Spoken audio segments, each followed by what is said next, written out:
This is Eyeafrica TV. Of course, it's Wednesday, the 15th of November, 2023. Welcome to the midweek edition of the Good Morning Africa program right here from our studios in Banjul. And wherever you are, thank you so very much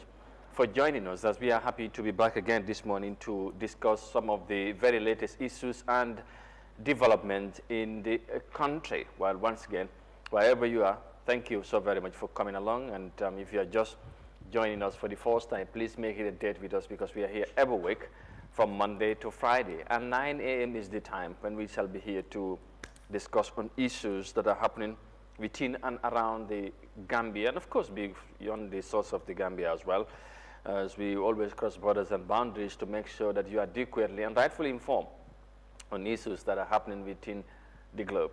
And once again, thank you so very much for joining us. In a moment, we'll get to the issues or nitty-gritties that we intend to discuss today. Quite a very interesting lineup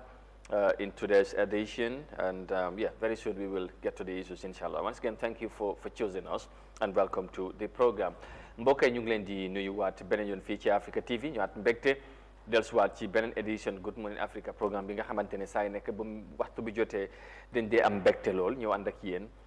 ci waxtaane réew mi def saxaw seetlu ci tolluwaay bi mu doon mbégte. ñu ngi leen di nuyu di leen ziar fi ngeen mënta feete ñu nekk ci biir réew mi wala ci biti réew di ñu bàyyi xel toujours waxtu bi jotee ñu ngi leen di gërëm bu baax a baax, waaye di la ñaanal jàmm, surtout di bàyyi xel ñi nga xamante ne ñu ngi tawat nekk ci kër yi ak ci hôpital yi fu ne ci réew mi. ñu ngi leen di ñaanal yàlla bu baax, ñaan yàlla mu delloo leen seen sago. waaye tamit noonu la ñoo bàyyi xel ñi nga xamante ne ñu ngi am nattu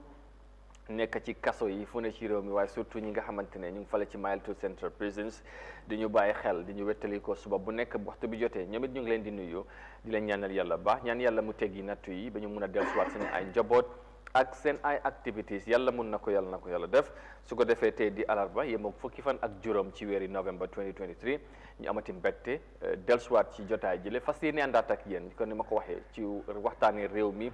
def taxaw seetlu ci tolluwaay bi. tey tamit ñu amati ponk yu am solo yu ñu fas yéene waxtaan ci jotaay ji, incha allah léegi nañ ci ñëw ci yaatal gannaaw suma naataango yi bu nuyoo ba pare ñu soobu ci biir waxtaan bi. dina doon lu amati solo bu ci kanamee tuuti incha allah ñu yaatal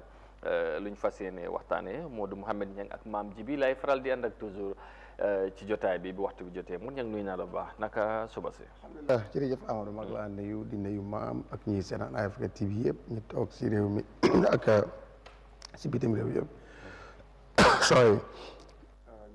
di leen ñaanal jàmm di ko sàkku si ñoom amaat mbégte sant yàlla mu ñu may ñu teewaat fii te itam amaat ponk yi am solo yi ñu war a waxtaanee. incha allah naa si kanam tuuti rek ñu dugg si yaatal gi ak bu baax a baax. faram-fàcce gi. all right jërëjëf su ko defee maam yoo dem jox la kaddu nga nuyoo and su pare rek ñu firi umba bi dugg ci waxtaan bi incha allah noo yeewoo. alhamdulilah sant yàlla julli ci Seydina Muhammad sallallahu alayhi wa sallam, sant suñu ñaari waajur, sant bépp waajur, sant kilifa diine yi ak kilifa aada yi. kilifa diine yi jiital suñu sëriñ suñu wasila borom Medinatul Anwar Baye Sayed yàlla yokk leexam. ñaana suñu xalifa Cheikh Basir yàlla woyofal yéen bi nuyu delloo njukkal bi wasi ak fu la wasi jiital ci Africa TV WhatsApp group teg ko ci loxol Icon soppay maam ji bi WhatsApp group njabootu si sa wane Kunda famille góoru jigéen mag ak ndaw ñi tawat tëdd ci kër yi ak lali hôpital ñu ngi ñaan suñu borom fëgg seen jàngoro. ñu ngi ñaanal mboolem ñi nga xam ne caabi mu ngi leen féetee ginnaaw yàlla génn leen ci natt yu ni mal. lu dul loolu ndokkeele suñu xarit suñu wëllëre Matar Sène bokk ci jotaay suñu réew tey ji lay màggal ba si juddum doomu ndey honorable Bakary Badji manager bu mag bi ci biir réew mi happy birthday taalibu cheikh bi may you witness many more years to come. ñu ngi koy ñaanal di ko ndokkeel noonu ci bégee champion borom Banjul ñu ngi koy ndokkeele moom tam tey mooy bési juddum 15 of li nga xam ne mooy novembre ak mboolem ñuy màggal seen bési juddu tey nuyu la SG nuyu ñang bàyyi xel ci ñëpp ñu ñuy topp ak fépp fu ñu mën a nekkee. jërëjëf. all right merci jërëjëf, thank you so much maam di la jaajëfal bu baax comme noo ko waxee ñu ndokkale Matar moom suñ Matar la manager. ñu ngi laa nuyu baax di la wax happy birthday and wishing you many happy returns with good health, long life and prosperity. di gars yi dundal santan sa ordonnance waaye nga anyway thank you. su ko defee gannaaw loolu ñu jaajëfalaat ñëpp tam ñi nga xamante ne ñu ngi màggal seen birthday ci weer bi ak ci bés bi tey on the 15th of November. well on the line up today inshallah we'll be discussing about, of course, update on the road clearing exercise, then to briefly talk about the development in Brikama, and of course there are some reports emanating from the coastal city of Brikama, or the administrative capital, President Bumugedem, but of course eventually issues commencé na di xew between operation team B and of course the local authorities in Brikama. The council itself tentatively also, as reported, they are not happy with one of the things done in the Brikama market. We wanted to have a reaction from the council members, maybe one of their councillors, but we're trying to, get through to him, but apparently it's not possible as of now. But we'll bring you a report, as our team has been with the team ever since the operation started. We'll bring you the latest update on that quickly, and then we move on. And our next part of the discussion, of course, right after that, we will be discussing about water transportation related matters in the country, because our guest today is the General Manager of the Gambia Ferry Services. Mr. Abdoulaye Tambedu will join us very soon to discuss the latest development at the ferry services and some of the things that has been happening since he took over the ring or leadership at the ferry services, if you like. So we'll be discussing on that in a moment, so you can stick around for that. And hopefully, if time allows us, we would, of course, get on to other issues as well. And of course, the newspaper review will also be coming on later in the program. Su ko defee rek kon ni ma ko waxee ñu gërëmaat leen bu baax a baax ci safo bi waaye tamit ci kóolute bi tey ci liñ bëgg a tàmbali waxtaan bi mooy jox leen update ci opération bi nga xamante ne ñu ngi ko amal yaatal yoon yi xam ngeen ne bu ñu ko tàmbali ak léegi daanaka weer la ak léegi ñu ngi fale ci Brikama développement yi nag luñ ca nekkan lu interested su ko defee dinañ leen jox suñ team bi xam ngeen ne ñu ngi ànd ak ñoom lan moo ci lu bees ñu waxtaanee ko ci programme bi den buñ paree foofu noonu rek and then ñu dalal suñ gan bi ci jotaay ji tey suñ gan ci programme bi incha allah mooy General Manager bu Gambia Ferry Service Mr. Abdoulaye Tambedu. Ci kanam tuuti dinañu fekk si ci jotaay bi ñu war a waxtaan ak moom tolluwaay liggéey bi foofu ci Ferry Service bu ñu ko dénkee liggéey bi ak léegi ak tamit yeneen yi nga xamante ne xëy na ay mbébét la ci institution boobu dinañ ci ñëwaat ci wàllum river transport ci biir réew mi incha allah ci nu mu gën a yaatoo. But first, you start with, of course, the ongoing road clearing exercise. Now, the interdepartmental task force that was instituted by the Gambia government to clear all illegal structures along the roads and highways has reached Brikama. Of course, named a special security operation, the exercise has already removed several curtains and other structures along the roads in Brikama, just like it did in the Kanifing municipality. Now, one of the country's densely populated settlement, the operation began its activities by clearing all roads and highways in Brikama that are illegally occupied by petty trading, among others. And our reporter, Mariam Cham, has the details of that in this report.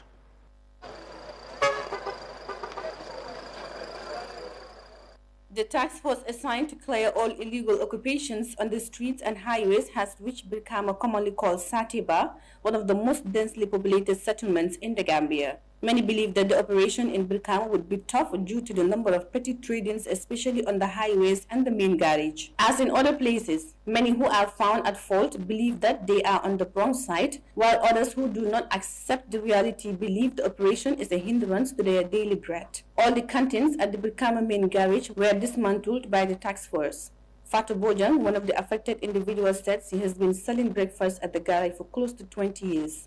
Fatou somehow got disappointed that she thought only the highways are included but not the garages. We heard that they were coming, but they said only the roads would be cleared and not inside the garage. I only learned today that the garages are also part of it. When they came, they asked us to leave the area, and for us, this was our source of income for many years. We need school fees, fishermen and other expenses. So if they remove us from this place and they do not provide a space for us, then this is going to be very tough. This is why I am pleading with the government to find a solution for us.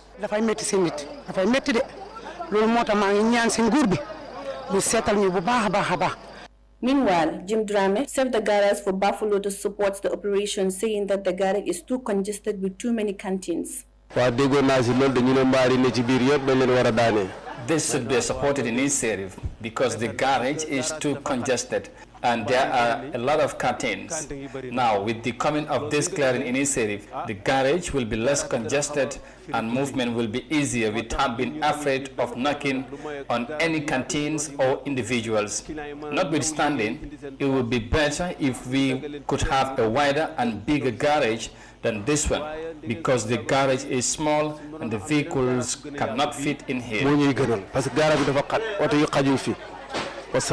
The operation, yet to clock a month, has made massive progress since it started. Most of the areas cleared are spacious for both pedestrians and vehicle movement. Despite the progress and others appreciating the initiative, others believe that it is a hindrance to their daily earnings. Reporting for Eyeafrica News, I am Mariama Cham. Mariama Cham, MC, reporting there on the developments, of course, on the ongoing road clearing exercise led by the Gambia Police Force and other stakeholders, including the National Road Authority, the Gambia Transport Union, and many others that are also part of the operation. It has been ongoing, apparently, barely a month now, but they are now in Brikama, the capital of West Coast region, if you like. So, of course, like it has ever been said, it will gonna be tough. It will be challenge for some reasons, but they have been very much steadfast on the course and have been removing all illegal structures along highways or on the roadside. But like I mentioned at the beginning, we understand issues has came up between the task force and, of course, the Brikama Area Council, of which we wanted to ascertain and have more details on what had happened, and of course, probably why Brikama Area Council are not happy with some of the demolitions made by the task force. But we'll keep trying when their councillors there, Serifo Sonko, who is a keen follower of this program, and if we should have him any time before we move on to the other issue, we'll get his reaction and probably the stance or the concerns of the council as far as this issue at hand is concerned. Mon ñam quickly ci operation bi gis nga ko ñu ngi continuer di ko amal ci biir réew mi dëgg ci nañ Brikama ñëpp xamoon nañ ne dëkk bu xat la ni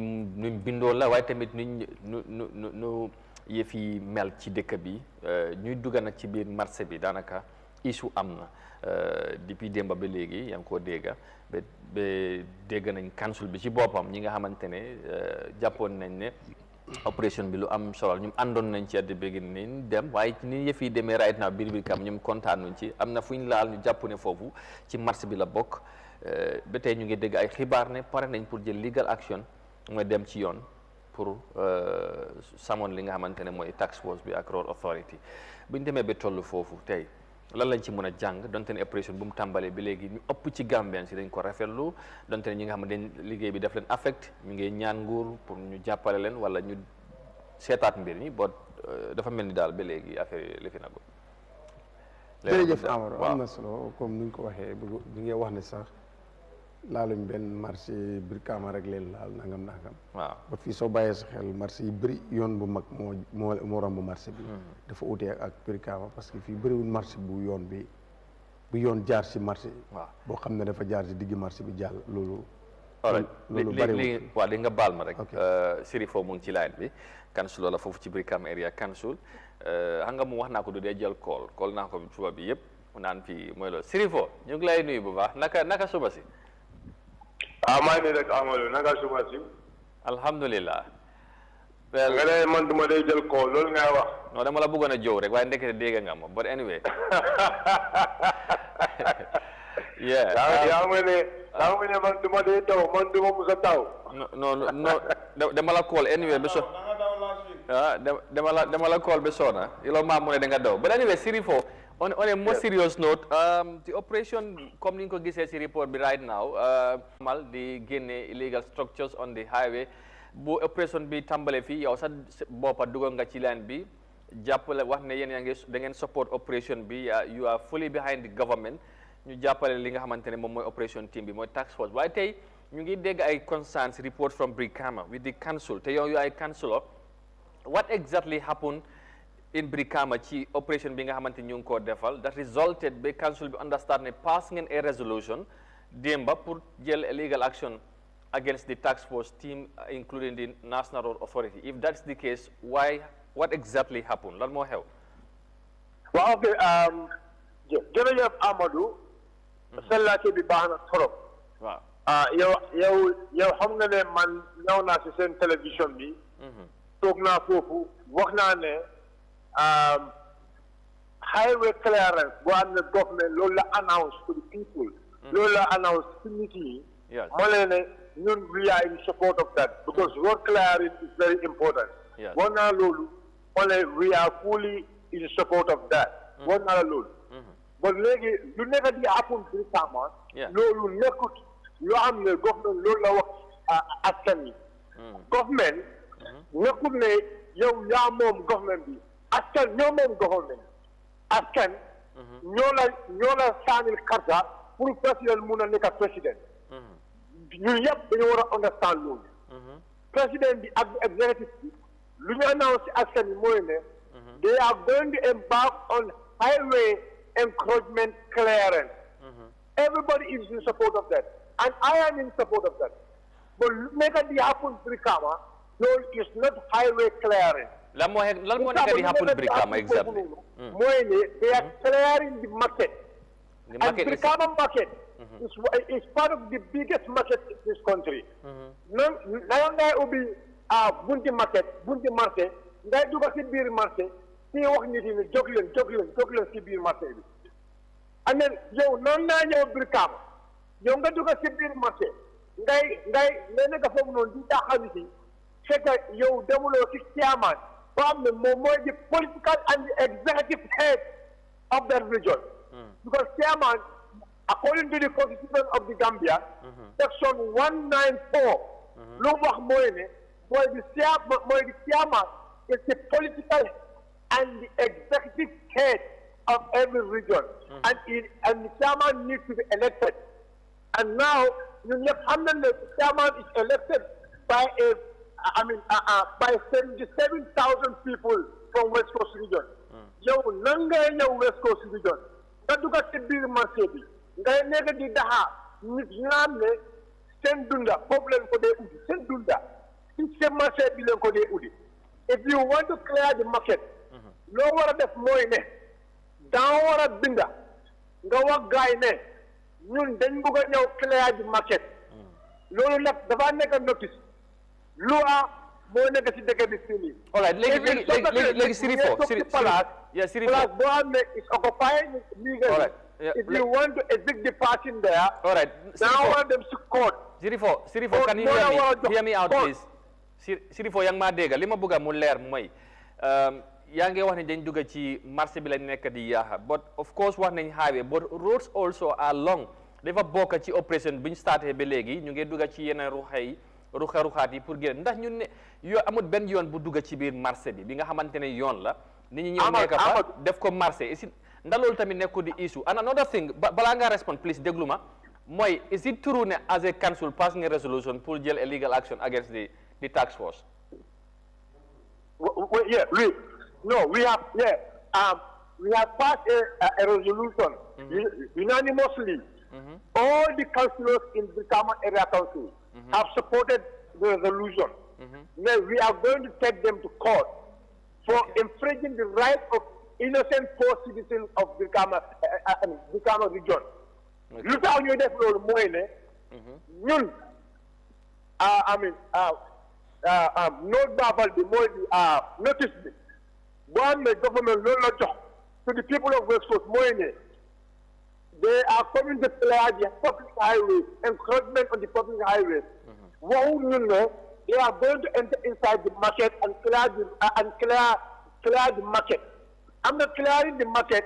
Clearing public highways is completely different. Are they clearing the market or they clearing the roads that are leading into the market? Lol tamit dafa war a leer.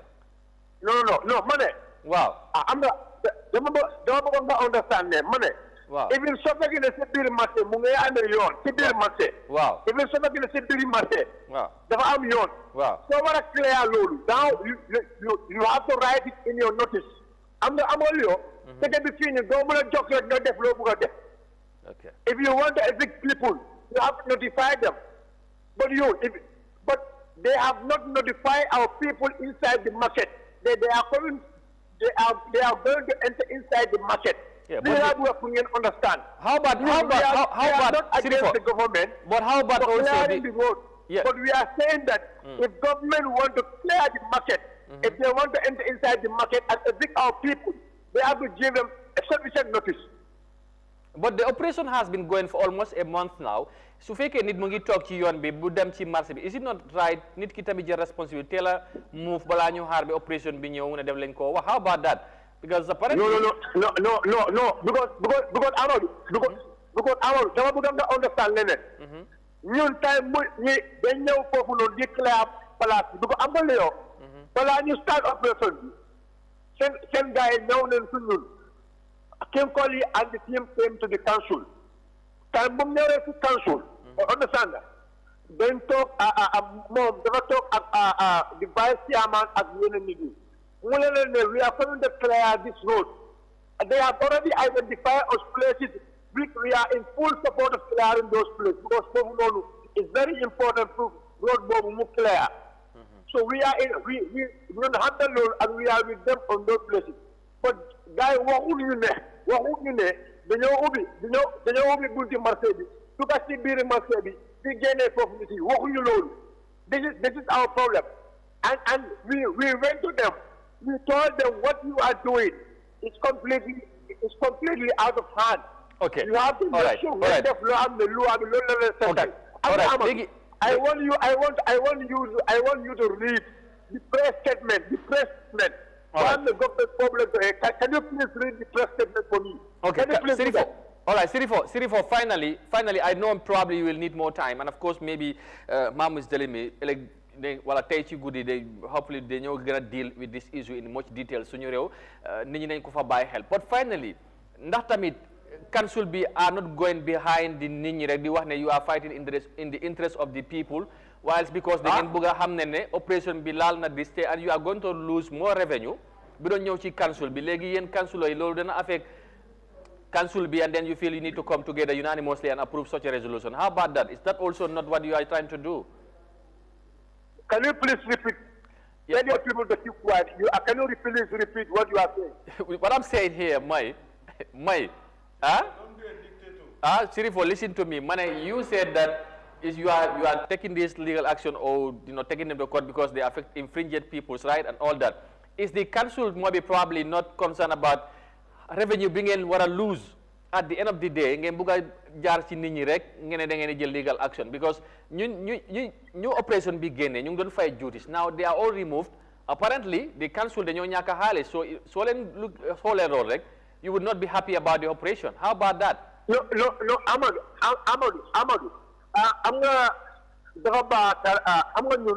We are not going to hide behind people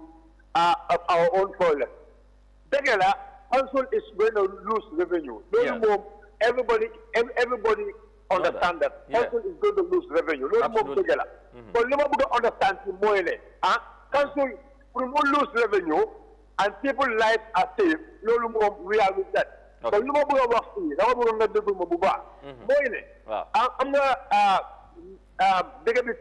have to do things according to the law.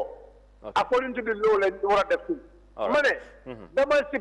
Government press statement. Can you please go and read, or before the end of this program, can you please read the entire government press statement, and then you come and contrast it with what they are doing in Brikama market. That's what they have informed the Gambian people. That the council is only looking after their revenue, or the council is only looking at the interest of the Gambian people. All understand. All right. The market clearance council is going to lose revenue. Lord is okay, but I'm only problem. Revenue bomb the council generate. Council revenue bomb to develop the region. Okay. It's to make sure development goes back to the people. All so right. People you all know are the people we are fighting for. We want to see that those people let them support our same family. Should fight it. Okay. We are fighting for the people because people know you channel carta. Then understand. Right. You read the press statement of the Gambia government.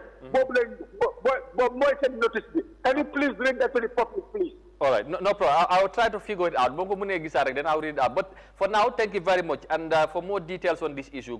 tonight, 8 p.m. Topa Mam and Suraj Sunyureo, he will have both teams, New Ghana Leral, because we want to have the other side of the story of the operation team as well. Balance. But Sirifo, thank you so very much for the Leral Linga Hamantene Moy, passing a resolution, and you are going to take them to court because of certain works being done at the Brikama market. Thank you very much. Because we are in a democratic country. We are in a democratic country, and we have to make sure we take our course to make sure we have proper democracy in this country. All right, thank you. Thank you so much. Thank you, Karamo. Sirifo, we appreciate that. Amadem Bolimagis, Ki Nakasa, Nyao, Motama. Nyao, complain. President Bidab Nipsi, Africa, take you and be boy, fell like a fake. The moment it was really tough for everybody. But President Bidab, what I Nipsi, like the one to hear. Wow. But, Moilolo. But exactly, Metina Torab right now, if you came home, so 2 months again, Mudugas. It's really difficult. It was really crazy day, but definitely. Inshallah. Yeah.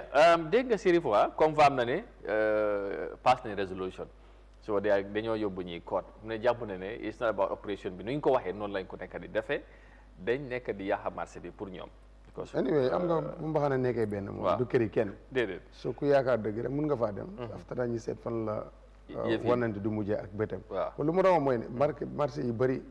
duñ mën a jël exemple si yeneen marché yi. Fi marché yi bëri yoon jaaru fa. benn marché rek daa gis yoon jaar na fa dee na léegi nii mooy Latrikunda si bunti kër Masta Jaata dafa ñëw ba si highway bi ba yoon boobu is already dead because of marché bi because of marché waxatuñ ko yoon boobu yow def nañ ko ay table déjà ce time ubbi woon nañ ko ba moto yi di fa mën a jaare dem dafa fële si garage bundum bi soo nag yoon yi ñu génnee biir Kaama kon boobu nag war nañ ko génnee because di seen yoon la yoo xam ne ni marché foofu noonu si la waxut ku yàggut si marché bi si la waxut na yoon la doo ko xam ba Brikama tam yoon yi ñu génnee noonu kon ku fa yàggut buñ la waxul ne yoon la doo ko xam suñ bàyyiwoon ñuy opérer te àndu nekk national nakalaate statistical plan kon duñ mën a fàttaliku ne loolu yoon la so the same road am na Latrikunda maquette te yoon boobu rey nañ ko because of the maquette because ñoom ñoo ko dog jox ko ay cantine yeneen yi ay borom pis bi ñoo fa nekk ñeneen yi kër yi sës foofu génnee seen bitig seen taabal ba mu sës fa kon nag bu fekkee dañoo defar rek fa ñu équal ko ñu def boobu itam ñu génnee ko bu ko sa yoon la su nekkee ne nag noonu la demee ñoom ñoo xam naka la ba dem na ñëw ne mooy ne rek foog liggéey yu mel nii dafa àgg fu nga xam ne day métti nii la war a mel parce que foog mu dem ba am ñu mu jëriñ ñu dem parce que si yàq lay nekk dañ bëgg a defar laal yàq boo yàq nag boo ko laalee mu métti xam naa ne te yàgg nañ see wax doo si wax dara lu si ëpp loolu te comme noo ko waxee ñi ngi am gan dañ ko bàyyi noonu rek absolutely waaw because every day am nañ time pour wax waaw certainly dinañ ci gën a ñëwaat especially développement bu ees la maam sa réaction ci issue bi dégg nga Sirifo ak liñ ci yàgg a wax because opération bi tamit moom dafa feel ne gars yi ni ñu wax ci seen statement bi ak ni ñu ko doxalee méngoowul so naka nga gisee situation bi Brikama xam naa ne bëgg nañu am the other side of the story but loolu xam naa tey ci guddi incha allah dina am. waaw dinañ ci def suñ kéem tolluwaay kattan pour am operation team bi am ñi nga xam ne ñooy Gambia Police Force. exactly ak council side bi pour ñuy explain because dem ba director physical planning bi wax na fa ko. ne moom he was there waaye foofu yoon la. waaw understand nga te liñ yàgg a wax mënuñu ton suñ wax bi understand nga ndax li tax mooy lépp lu dul dëgg ci biir réew mi. dañuy jàpp ne nañuy defar te si yoon lañ ko war a teg bu ci nit seet intérim kese mu bëgg cee wax lu nga xam ne xel mënu ko nangu because li xew mooy lii am na ñu nga xam ne they are directly victims understand nga mooy vendors yi waxuma la ak nag council yi nga xam ne they are only revenue collectors KMC victime lañ ci li nga xam ne mooy losing revenue understand nga waaye Brikama ñu war a nekk exceptionnel ñoom di yaakaar ne ñoom war nañu lose revenue ak Brikama ñu ne ñoom liggéey buñ def non waaye with anything waaw loolu laa ma ne with anything what is happening understand nangu naa leen comme li ñang wax mooy ne bu fekkee def nañ ko Brikama dañ ko war a def Costa Route def ko Serekunda def ko Latrikunda Serekunda benn lañ gis bu nga xam ne dafa commencé woon te boobu dañ ko tali ba pare mooy si marché bi mooy yoonu buy dem boori kër ñoom naka ministre of fisheries Moussa Dramé yoon boobu tam demoon na ba nga xam ne kenn mënatu ko woon a use waaye dañ ñëw ñu clé ko understand nga pour nit ñi amaat accès si yoon boobu the same thing to Brikama tam bu fa yoon nekkee bu fekkee 1960 something sax lañ ko defoon yoon bu dee yoon la ñu rey ko bu dee yoon la understand dañ ko war a génnee loolu ak lu munta xew ak lu munta xew understand nga rule for one is rule for all Amadou understand nañ agree highway baag feeder road si yëpp hence yoon la rek yoon la understand waaye council tam am nañ seen right pour ñoom ñi xeex li nga xam ne mooy seen ak seen yelleef waaye nañ ko teg ci yoon in the interest of the public not in the interest of the council of the revenue that they're losing ñoom loolu lañ wax waaw askan yi lañ nekk di xeexal waaw loolu la waaye askan bi right now problème ku nga xam ne victime nga ku taxaw di la xeexal yow da ngaa gis ne loolu mooy the right thing understand nga waaye askan woo tam foog ñu understand ne if you were doing something wrong nothing can change it to be right understand nga loolu lu dul yoon du yoon waaye comme ni nga ko waxee ñi bàyyi rek ba guddi nañ ci gën a yaatal incha allah jotaay suñu waaw du mun a ñàkk tey incha allah foog issue bi bu amee waxtaan bi gën a yaatu parce que foog nga dégg ci ñaari boor yi yëpp council bi wax na man dama bëgg may concern was pour ñu confirm ne pass nañ résolution te pare nañ pour dem court loolu ñu confirm ko te Sirifo confirm loolu am na ak tamit ñoom lan moo leen métti ba tey ñu bugg a def loolu tamit wax na ko dafa jàpp ne dañ dugg ci biir marché bi di fa yàq te lu ñu waxee woon ci statement bi ak lu ñu nekk di doxalee right now especially in Brikama pour ñoom méngoowut dafa uute moo tax ñu fiil ne ñoom dañooy xeexal seen ay askan parce que ñu ngi leen di sonal jëlee leen fi ñu nekk moo tax ñu bëgg a dem ci yoon pour yoon atte leen loolu nag ñu ngi xaar lan moo cee topp waaye ñu jàppoon ne tamit waxtaan mënoon naa am bu ñu waxtaanee mais bi ñu juboo parce que ñoom yëpp ay kilifa la ñu ko def dafa am li tax ñu def te ñoom Brikama seen bopp chairman bi understand naa ne bëggoon naa def opération bu mel noonu biir Brikama ndax na dina ko doon defee comme ñii niñ ko defee loolu leneen la it's another thing so but this is government moo ko initiate ñu ëpp ci Gambien si ànd ci ñu ngi xaar lan moo cee topp so foofu la ñu yemande incha allah suba danañ ci gën a dellusiwaat ci nu mu gën a yaatoo am more reactions with regard to this issue. Well, just to remind you, this is Eyeafrica TV and you are watching your favorite Good Morning Africa program right here from Eyeafrica TV, and of course it's exactly 9:35 according to our studio clock. Next we will take a short commercial break and we will, after that we'll bring in our guest and of course we'll be discussing about river transport in the Gambia, the challenges, the highs and lows and all that in a moment. Stick around, we'll be right back in a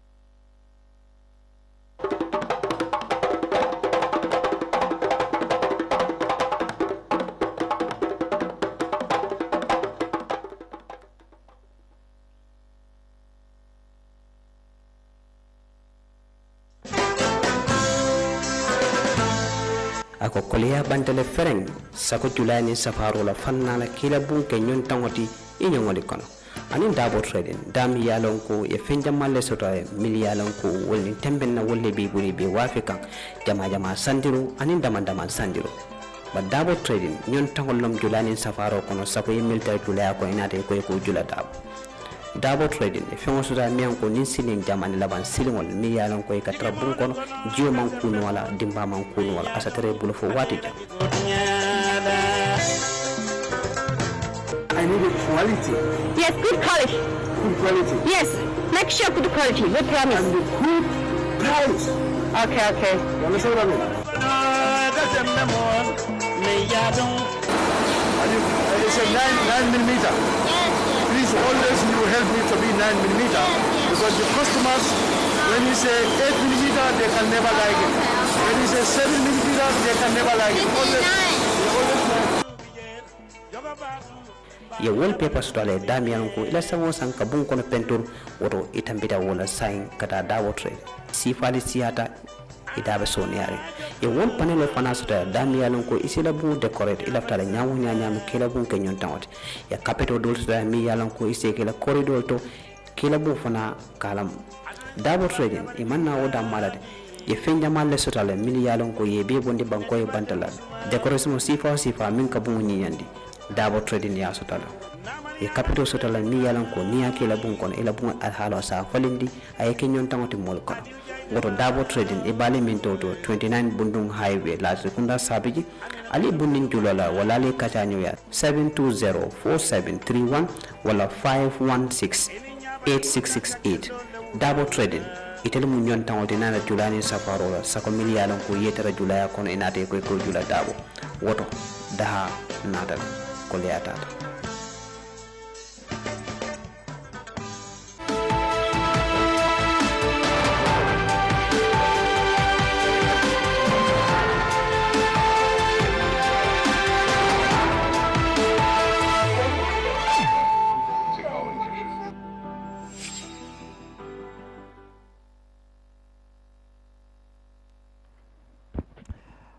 welcome back. Good evening, the second half program B, and once again, thank you so very much for joining us wherever you are. This is Eyeafrica TV, and you are watching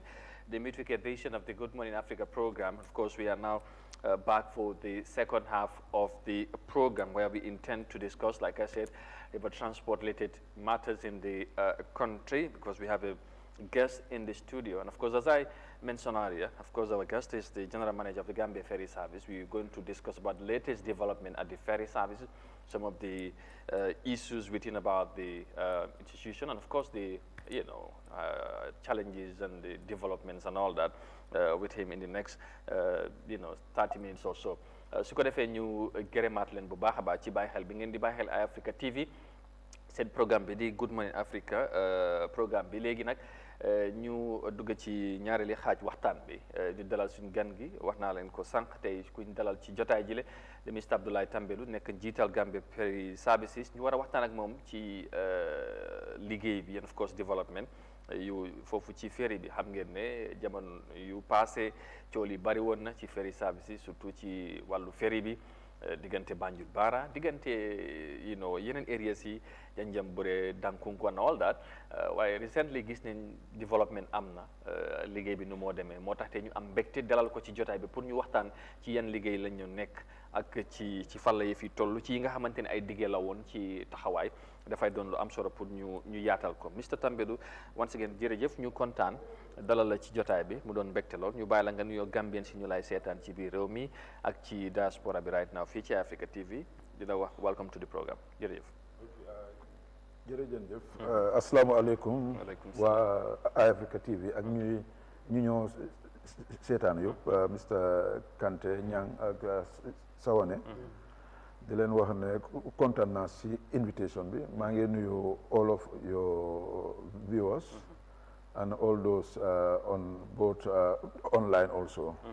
because I understand that this program is also online, virtual. Absolutely. Jërëjëf for the invitation. All right, thank you so much. We would want to, of course, also wax ñu nekk online. You can react to whatever we'll be discussing. We appreciate your comments as always. Su ko defee mu ngi noonu tey ñu dugg ci waxtaan bi straight Mr Tambadou, of course. Recently lañ la indi ferry service as the general manager ñu congratulate of course on that new post and all that but first bi nga ñëwee ak léegi ferry service maa ngi ko wax léegi before nga ñëw and all that coow li bari woon but gis nañ la bi nga ñëwee ak léegi xëy na yëfi xam naa change tuuti stabilise ngeen situation bi especially with regard to the ferry services yi boppam diggante Banjul Bara in particular of course the areas that amoon nañ challenge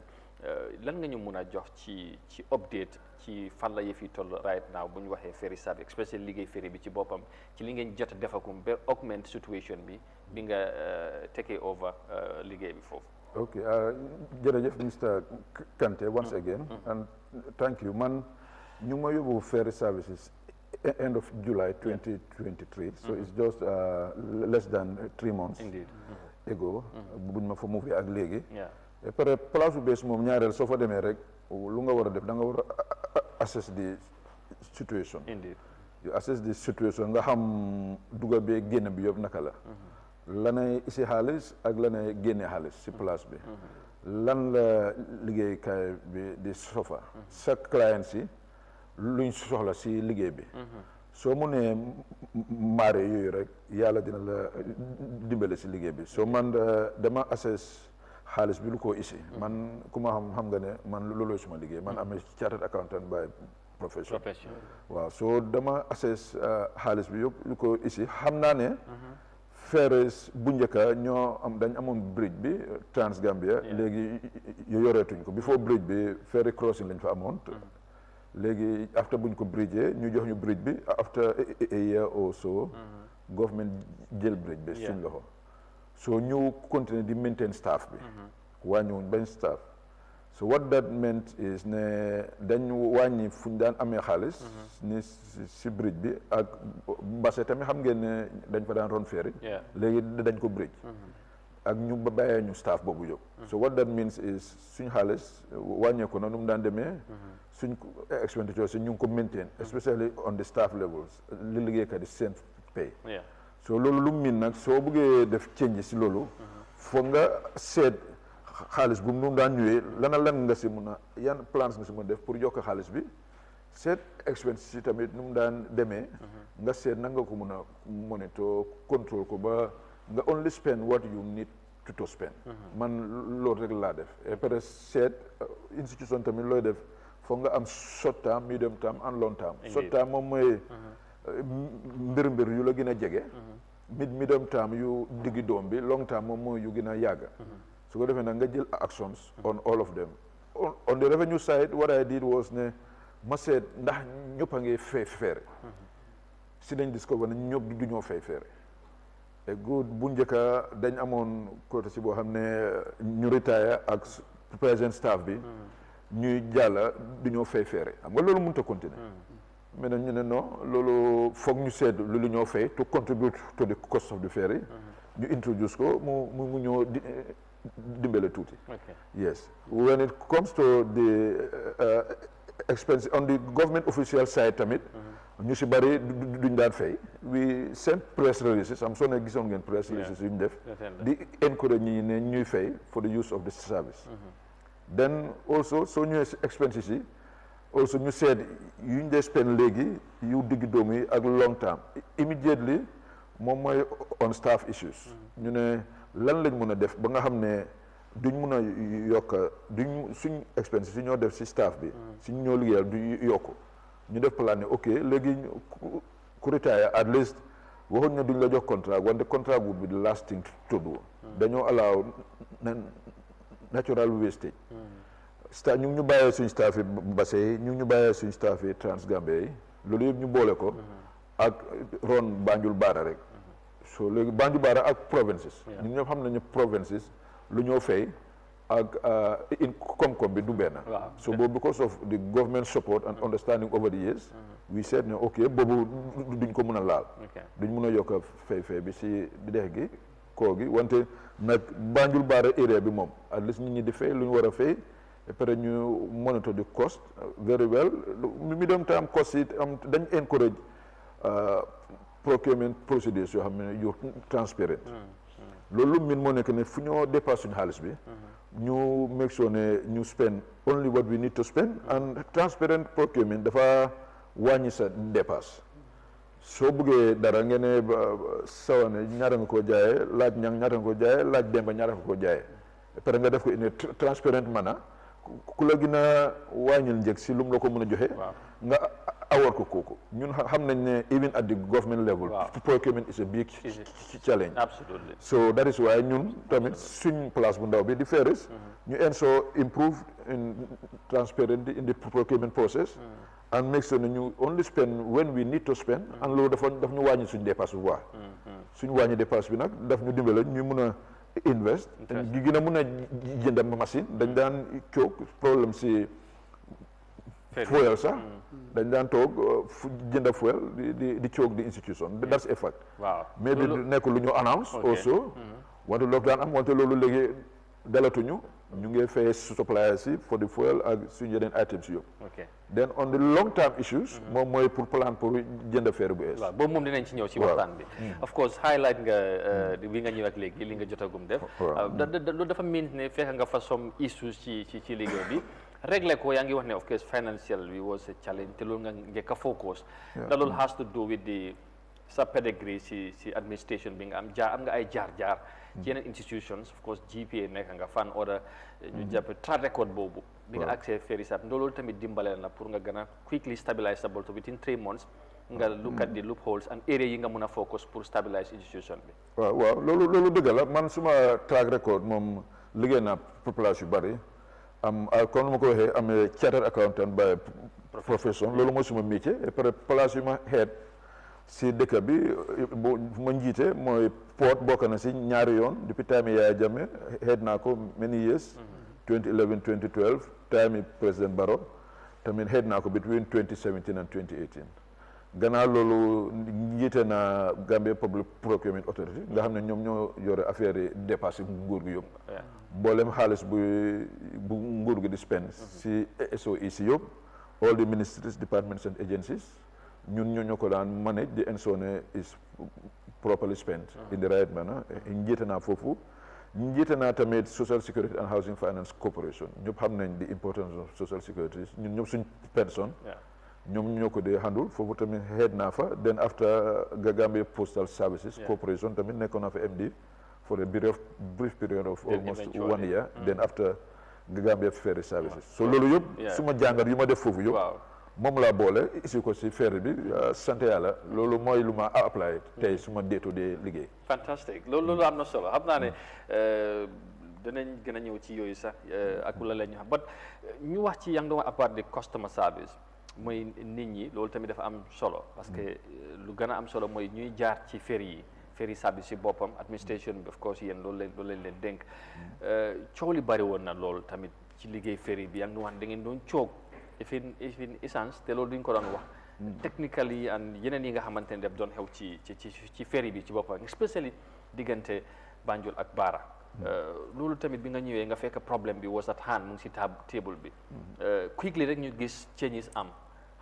ndax nga mun a lan nga defoon ba gis ne indi nga maybe sa team bi together quickly ngeen fix those things ngeen stabilize situation bi pour ferry bi mun a dox daanaka as nu moo demee right now. waaw loolu thank you Mr Kanté loolu lu ñu si def moo nekk ne dama introduce WhatsApp groups within the organisation also that help because xam nga liggéeykaay foog ñu ñuy waxtaan. communication is important. communication bi ñun dañ am various departments dañ am department of finance. am department of engineering services am department of operations am department of commercial services. am department of human resources and administration ku si nekk na soo nekkee si sa kabodo keneen du xam lu ngaa def loolu du ñu dimbale so dañ tasaare kabodo yooyu ñu am open communication within the organisation loolu teamwork nga xam ne su engineer amee problème ñu ñëpp toog xalaat ne waa lii nii lu ko dee cause naka la ñoo mën a wàññee problème yi nii ñëpp boole xalaat yi ñi du suma xalaat rek wax dëgg neex yàlla ñu ma fa fekka dimbale ne ay consult with everybody boole xalaat teamwork te loolu moo ñu isi fu ñu nekk ni man suma experience of course matters wante those under me and those above me tamit di ports su ma gërëmul ports duma dinaa si caalit waaw definitely ñoom ñooy suñ number one Baka suma MD Ousmane Dudu Batin waaw they are giving us the maximum support from the level of the board of directors of the port and the managing director and the whole management so loolu yëpp lañ boole nag better communicate ñu gën a xam challenges yi ak xam nga nu ma ko waxee rek soo wàññee dépasse organisation bi da ngaa gën a mën a prioritize nit ñi soo leen di fay on time you can bargain on ñaata nga leen di fay parce que su fekkee ne su ma xamee ne sama supply items pour nga fay ma sax after 1 month dafa nekk ci challenge so ma waree charge 1.5 million darang see add that risk of dooma fay ba nga charge ma 2.5 million loolu mooy daan sonal ferries ak di sonal yeneen organisations wante su la óoree ne man suma supply ferries balaa moo jot dinañ ma fay da ngaa négocier at the right price et après nga fay ko loolu si lu ñu di dimbale bu baax la bokka dañ introduce tender processes yoo xam ne transparent procurements négocier the right prices ñu ko fay benn supplier du la wax léegi ne ferries daf ñu amee du ñu fay non dañ laa fay wante nag dañ laa ooyee yow ñu négocier at the right price di inflate prices yi to the detriment of the organisation amatu fa te loolu si lu ñu gën a dimbale la bokk I think overall loolu as I can say is one of the best things that we have done with the support of the team on the ground. All right. Better communication and transparent procurement. Fantastic. Loolu am na solo maam sa anything boo bëgg a react wala nga la cee parce que waaw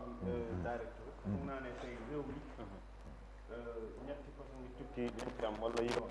mooy jaawo ji te ñu bëri ci réew mi ñu seen loxo jotul ginnaaw daanaka dañuy dund ba dee duñ dugg plate understand nga waaye tey ñëpp xam nañ ne oto yi la ak géej gi te Barra Banjul daanaka amul kuy toog ci réew mi te doo fa jaar consaan la yaa ngi ko doon ci dex gi suma maas gi nga xam ne ban sang lañ dëkk am na benn bés ñun suñu féeri bi dafa mamoon understand nga oto ba dem ni mu jëm yomboon naa pour mu mamoon nag last time Kudang gis nañ problème bi fa amoon mu nekk conscience waaye coming back to ferry service ak institution bi ci boppam yaa ngi koy wax léegi tey a big losses bi ngeen am ci wàllu li nga xam ne mooy Sénégambia bridge bi mun nañoo wax ne réew mi yëpp dañ leen ci joxoñ baaram tuuma as institution ne luubal moo fa amoon because bi ko Ferry amee ak biñ ko joxe beneen management differences of gap bi doon am ci wàllu revenue collection was too huge tey ku mel ni yow nga ñëwaat ndax boo demoon ba amaat opportunity bi buñ la ko joxee dina leen amal interest te di ngeen ko control to the expectation of ñun xam nañ la understand we are talking about the personality of you who is here because biñ lay xam ay tuut tànk lañ bundum xam nañ the honesty and the reality of who you are waaye tey gap bu mel noonu ngeen ñàkk ko te li taxoon ngeen ñàkk ko Gambien si yëpp koo toogoon di wax ferry service bi ñu amee bridge bi ak bi ñu ko joxee ñeneen ñi dafa yaa ne non ñii ay sàcckat lañ ñii dañ waaw différence bi dafa bëri woon understand lii luubal la waaw about 20 something million dollars yi waaw ci 1 month 2 months 3 months differences understand ba 40 something understand nga loolu mu nekkoon e gap bu nga xam ne ñu bëri liñ jàppane tey waroon ngeen a def seen kéem tolluwaay kattan ba jotaat la fanaa ba MD bu mu fi ñëwee sax ñu ngi si doon wax mu ngi wax ne moom understand na ne tey yéen boo leen ko jotaat woon mun ngeen ko contrôle so da nga bëgg am réaction foofu noonu waaw réaction boobu noonu waaw balaa ñu ko jox Africa 50 waaw bu ko coolee bëri na waaw bàyyi ko mu mu respond foofu ndax ñoom tey buñ leen joxaatee mun nañoo xaar some anything much better in terms of management revenue bi moo gën a flow in and all that compared to luñ ci luñ déggoon comme maam ni nga ko wax it was a concern more or less to everybody waaw dégg la man bu ma ñëwee dégg naa report boobu yëg naa ko read naa di report wante nag dafa am mbir yoo xam ne ñu bëri xamuñ ko si dégg la bu fa gaay ak team bi ak accountant général la woon ak NRA I believe ak gaay yi port si suñ gaay yi ferry si ñoo ñëw fa nekk bu gaay ñëwee wécci team bi xaalis bi dafa yokku wante am na yeneen issues tamit because the COVID bi daf doon dem down so that meant ñi ñaa ngi gën a tukki so the numbers of trucks also that have increased in the crossing also played a role waaw waxuma ne tappale du fa daan am su man fekkee ma ko te du correct ma ne tappale du fa daan wante xam naa ne nit ñi ñoom loolu is part of their daily life fu mu nekk ni kenn du weddu loolu affaire corruption is a big issue in this country and I think the more people expose it and fight it, the better for all of us. So changes needed to happen. Change amna with this Africa 50. However, all the difference between the government don't expect and lu suñ guide and collect is not about your corruption. Amna solution bari lo xamne. It's because of the change in the economic environment. Trucks yaangi commencé di yokku so that change in the volume of activity also meant that xaalis bu government team bi doon collect yokku na wante na loolu taxul ba corruption du daan am time bu ko Ferry amee leen ko joxaatu woon right now balaa 50 contract bi di ñëw sax yow under your leadership as the director of ferry service mun nga ensure ne government dina amaat revenue bi mu doon am yéen ferry service dina leen gën a dooleel because wax nga ko tey ñàkk ngeen place bi waaye seen staff bi yéen a ngi ko continuer léegi da ngeen a mécanise pour naka ngeen a amee noo leen mën a dundale seen staff bi pour fay salary def seen costs of all expenditure yi ngeen war a def waaye the opportunity is there up still to my expectation because Africa 50 commencé guñ liggéey right now ba tey mu ngi ci ñi nga xam ne ñoo nekk finance ndax yow as the director bu ñu la delloowaatu woon opportunity boobu di nga def luy fees bëtu askan wi plus liñ waxoon ne luubal am na fa ak li nga xam ne moo xewoon during Covid ba ñu bëri pour ñu ñëw ci ferry bi dañ doon préfère pour use naka Sénégambia bridge bi seen cross mu gën a yomb waaw jërëjëf monsieur Sone loolu moom dëgg la ne suñ lu ñu doon gënal te moo nekk rek ñu delloo ñu bridge bi wante tamit foog ñu wax réalité Africa 50 arrangement bi ak ñun suñ ñu ko delloo woon sax du nekk benn because ñun suñ ñu ko delloo woon definitely I can confirm ne comme the changes that we have introduced at Banjul Bara we will introduce similar things at Trans-Gambia pare revenue would definitely be different du mel ni nu mu daan mel however lu tax ba du ñu mën a compare ak Africa 50 ñoom what they are doing dañoo jox government xaalis in advance for the next 25 years Ferris nag mënul loolu. Ferris moom mënul loolu. Africa 50. loolu tax mu wante definitely ñun. suñ ñu ko delloowaatoon ci situation bi ñu nekk. xam nga Africa 50 dooraguñ. waaye ba léegi mu ngi on account. dëgg la te Africa 50 nekkul luy xëy rek door tey. waaye tey yéen am ngeen opportunité ne. nit ñi yëpp li ñu wax mooy non Ferris moom. dañ doon luubal la fa nekkoon moom kenn xalaatut sañ jox leen ko. waaye under your leadership of 3 months nga ñëw indi this gap. tey Gambian si li ñuy déglu ak authorities yi relevant ak government of the Gambia bu ñu leen joxoon opportunity bi under your leadership fii ak Africa 50 di ñëw ndax dinañ gis difference that my question. waaw man loolu amu si werante man lu ma mën a assure everybody is that and those who know me in work is ne su ma ko handloon man as head of an institution ñu bàyyi ma suma loxo yóbbu ma run the institution professionally comme nu ma war a liggéeyee nu konte duñ xalaat affaire Africa 50 arrangement loolu moom man xam naa loolu. That would have been the case. I can confirm that ne if I headed the institution ñu bàyyi ma manage ko professionally properly the Africa 50 arrangement would not have been thought of. waaw because Africa 50 bi xam nga dama loolu directeur mooy tey yow ku sa xam-xam màcc ci wàllu koom-koom nga ku sa xam-xam màcc ci wàllu nu réew mi war a amee xaalis bu koy dundal understand nañ Africa 50 dañ ñuy jox xaalis bu ñuy dundal ci ay at waaye terewut ñu bëri tam li ñu wax mooy agreement bi ak contract bi ndax Gambia dinañ ci gis seen boppa ñi amoon coow li bëri na ci ñi amoon tey ferry service di ko contrôle daily ñuy am suñu revenue di mun a receive because tey bridge bi defar nañ ko ba pare understand nga ak lu mun ta xew li fa war a ñëw comme réew mi la war a doon waaye nekkul lu ñuy xalaat ne ay ñaar fukki at ak juróom ci ginnaaw la lu ñuy jot suñ xaalis every day la war a nekk tey ñu seen xam-xam màcc ci wàllu koom-koom comme yow ma gëm ne ci opportunité bi nga am jiite tey institution boobu waroon naa doon taxawaay bu nguur mun a gisee luy soppi seen xalaat sax ci koom-koom biñ ci mun a am alright léegi xanaa ñu xaar ndax nguur dina ko xalaataat comme ni nga ko waxee nii pour as of now Africa 50 is at hand xam boobu naka la ñoo mujjee foofu so it's a good suggestion xanaa ñu seet ndax it will be there anyway out with him now at the helm of affairs and maybe they will think of that loolu as another issue alright maam loolu is a good one so will dañ gën a ñëw ci ferry service ci boppam with especially waaw quickly balaa ñan di ñëw mooy ñun ñëpp dañ amoon problème ci ferry service mooy benn dañ doon xëy di gis ñu ne ay capitaine dem nañ train ñi leen Sénégal understand nga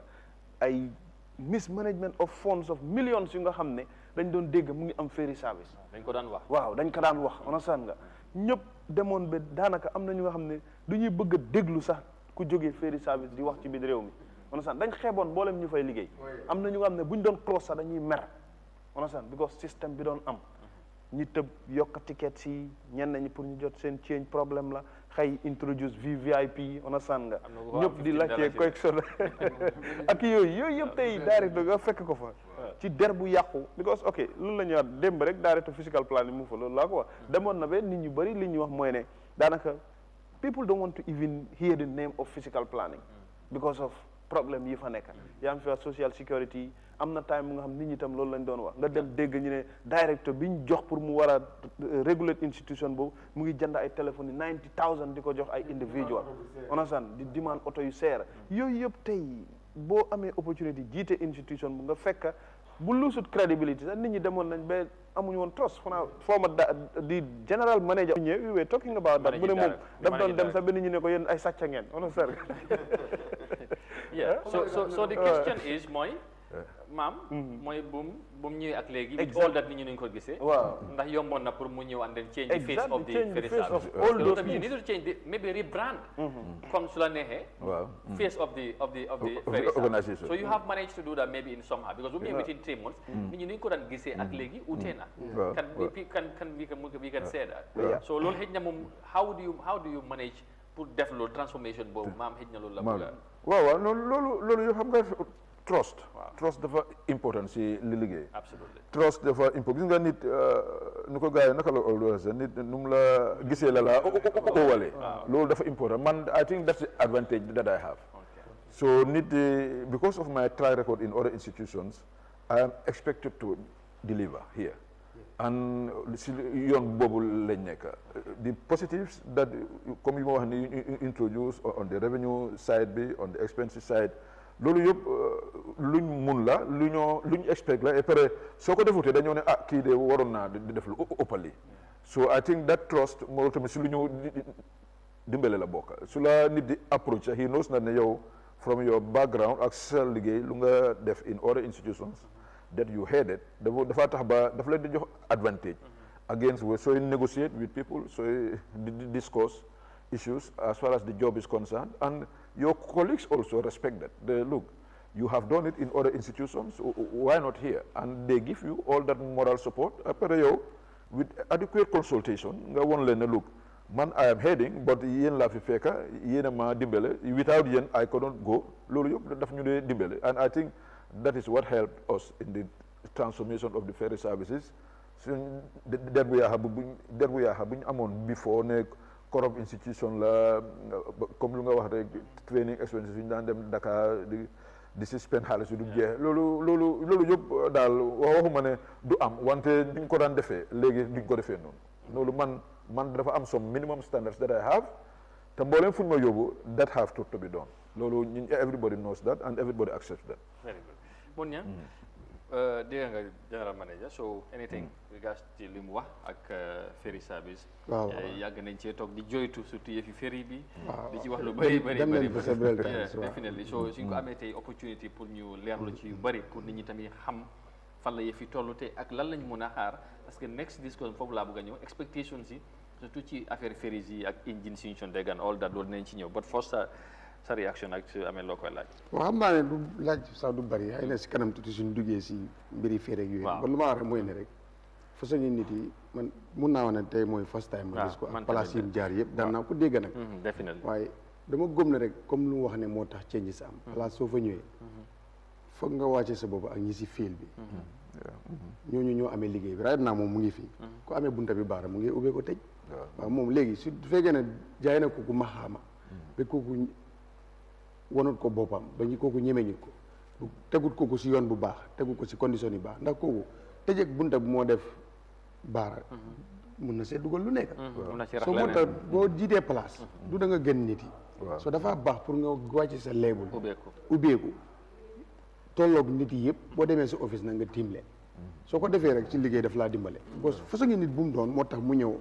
in 3 months mu delloo level bi nu mel noonu gos loolu soo ku menut noonu du mun a am la en seconde li dégg naa ne fu mu jaar dem ba bu doon yeneen façon nit nga dem ba tiim nit ñu ñëwaat kooku tiimaat la borom moom doxewut ko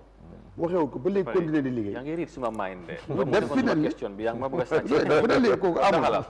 léegi kooku lan leen bëgg a si réew bi façon nit yooyu. absolument because lu ma ko bëggoon laaj. parce que dinaa ne mën na du ma dem foofu. non loolu laa la bëggoon laaj boo daaneel dama ko doon laajte.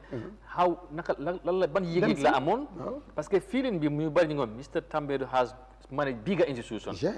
Ports twice mu jógee fa dem social security GPPA Gampos yàggu fa ñu war ko indi ferry service as a department on the ports so somebody like na dina fa dem na dina ko nangu but the humility may na ko tey mu nangu so loolu bëggoon na how was the feeling like pour loolu tamit nit ñi xam ko parce que saaf nga bigger institution but yestul nguur gi soxla la nga saaf yi ne much younger institution wala bu gën a ndaw nga ñëw tamit tey ba ci def impact loolu tamit lan moo la may ba tey ñu mën a gis loolu ci sombal people like you parce que dafa mel dañ ko raflé ci réew mi waaw dëgg la waaw jërëjëf Mr Nyang ak Kanté si loolu I think loolu yëpp is the training that I have what I know that yarin gi xam nga yarin bu ma xam man ku xam suma parents si xam di background my family di nga xam ne man dinaa war a mun a accept loolu man lu ngeen wax ni laaj nañ ma ko sax si office bi bu ma àggee foo su ma lañu meeting ñu ne ma ne monsieur Tambadou yow de fooguñu woon ne di nga ñëw gëmuñu woon ne di nga ñëw dañ doon foog ne ndax di nga reject the opportunity wante ma woon leen ne non man ku xam ma suma liggéey ak Ousmane Jobaate di current MD di nga xam ne moom man musoon naa nekk boosam as MD wante moom mus naa nekk suma boos bu ñoo nekk directeur xëy na nit ñu bari xamuñ loolu moom nekkoon na fi director of operations moom na nekk director of finance te bu moom at age wise moom a mag also secondly mus naa nekk suma boss ñun ñëpp bu ñu nekkee directeur man dañ ma fa def jógee jële fa def ma MD moom ñu bàyyee ko fa so loolu taxoon man ma raw ko et peut-être also taalim moo ma njëkk a poot tamit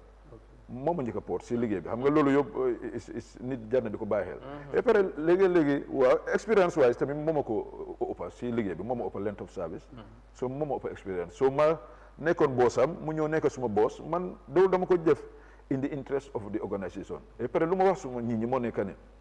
soo gisee man nangoo ne jógee MD ñëw nekk si ron di general manager what that means is ne ñëw ma rek pour di liggéey di wàcce di tukki di dem di ñëw man dama ñëw to transform liggéeykaay bi nga xam ne bala ma fee retire o bala ma fee jógee dem feneen ma def changes and transformation process boobu laa nekk du ma fi nekk di xëy di wàcca di ut fu ma tukki dem ñëw rek bàyyi li liggéey bi di sofa ñi di jàll fere bi di paan non man dama ñëw pour def changes and moo tax man nangoo accept from a managing director ñëw jël a general manager position looloo tax and people respect me in that and I think people appreciate it also na lu kii su fekkee nangu naa def lii ñun war nañ ko nangul tamit si liggéey bi waaw looloo ma dimbale mankile petrogym like this because ñu bëri tey in the interest of job opportunity la ñu xool first understand opportunity ak comme li nga noonu tey ma xaama ñun ñëpp ok amoon nañ ci xel mu tey ne waaye naka la Tambadou di nangoo del siwaat ron jobaate